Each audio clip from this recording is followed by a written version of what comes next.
You're listening to Greater Good Radio Hawaii. Please visit us online at greatergoodradio.com. Today's guest is Jeff Watanabe, founding partner of Watanabe Ing and Komeiji. Jeff also is the chairman of the board for Hawaiian Electric Industries. Jeff, can you tell us a little bit about the Consuelo Foundation? Because I hadn't heard of it until I had recently spoke with you earlier. Sure. It's a very unique organization. I mentioned earlier that I had chaired the board of Child and Family Service. During that period of time, we used to do a lot of adoptions from the Philippines. And when President Aquino took office after the overturning of the Marcos regime, those adoptions stopped. And Patty Lyons and a group of other people went down to the Philippines and asked them why it had stopped. And basically what they said was, look, we're real sensitive to exporting people, especially our children, but we trust you guys. We know we've been working with the Child and Family Service for 30 or 40 years, and we know you're good people. But I'll tell you what, why don't you guys come over here and start some programs in the Philippines? At the time we were looking at that, we were also very, very well aware that the Filipino population in Hawaii was growing rapidly, and that they would become a major target of nonprofit activities like any other racial or ethnic group in Hawaii would become. And we were looking for ways of getting closer linkages with the Filipino community. And so we thought, here's, killing two birds with one stone. We can restart our adoption program, and at the same time we can start some programs which will link us closer to the Filipino community.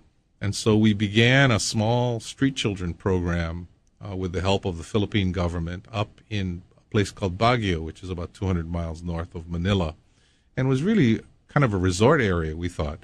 But what had happened over the years is that the mountain tribes around the Cordillera area were coming down to towns like Baguio and bringing large families with them, and the children were having trouble and ending up on the streets. And so then we went into the local Filipino community to try to explain what we were doing, again with the objective of trying to find more linkages with the Hawaii's Filipinos, and asking for funding for this program. A very diminutive woman by the name of Consuelo Zobel Alger heard the presentation and decided that she was going to fund the entire program. It turned out that Consuelo was the wife of Jim Alger, who was a U.S. Army general that she had met in Manila. Her family had come to the Philippines in the 1700s, started out in agriculture but ended up in banking, telecommunications, real estate, you name it. Had developed a place called Forbes Park, which was the first Western-style subdivision in Asia, and then built Makati, which is now the financial center of the Philippines.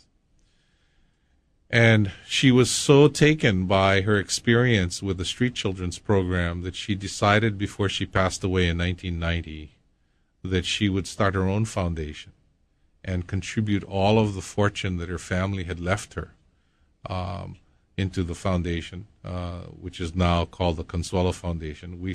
Consuelo Foundation expends about 3/4 of its financial resources each year to the Philippines and another quarter here in Hawaii.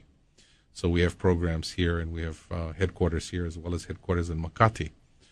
We have over 100 partners in the Philippines. Have programs everywhere from the very north of Luzon up in Ilocos down to Mindanao in the south. So it's a fairly large program. Are you able to say how large the foundation is? Because I know that when I recently visited Makati, everything was Ayala. The street, the buildings, everything. Before I went there, you had mentioned, I was like, yeah. I never heard of it. And when I went there, I was like, who is this Ayala? Yeah, it's large. Well, Consuelo was actually the great aunt of the current president of Ayala Corporation. It's a family corporation. So she was one of the elder Ayalas. We were very, very fortunate in that Mrs. Alger ultimately left her fortune, which, depending on the day of valuation, is in the $150 million range. And she left all of it to the foundation. So what things can we learn from that? You know, she's doing charitable work in Philippines and in Hawaii. And then in Hawaii, we have young people like, you know, ourselves that are wondering, how do we get involved and how do we make a difference, but still actually make enough so we can live here and provide for our families? Right. You know. You know, there's a wonderful thing happening in Hawaii right now, and it reminds me a little bit of what happened in the late 60s. There's a generational change that's been going on in Hawaii, and I think it's quite spectacular. The reason it's so great, I think, is because the next generation coming up, both in business and in the nonprofit world, are much more sophisticated.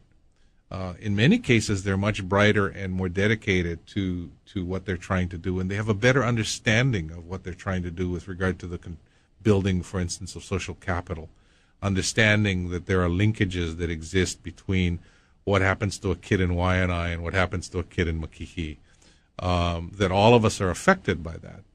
Many of today's generation have gone away to school, and so they have a greater appreciation also, not only of Hawaii, but Hawaii as it relates to how other people live in other parts of the country.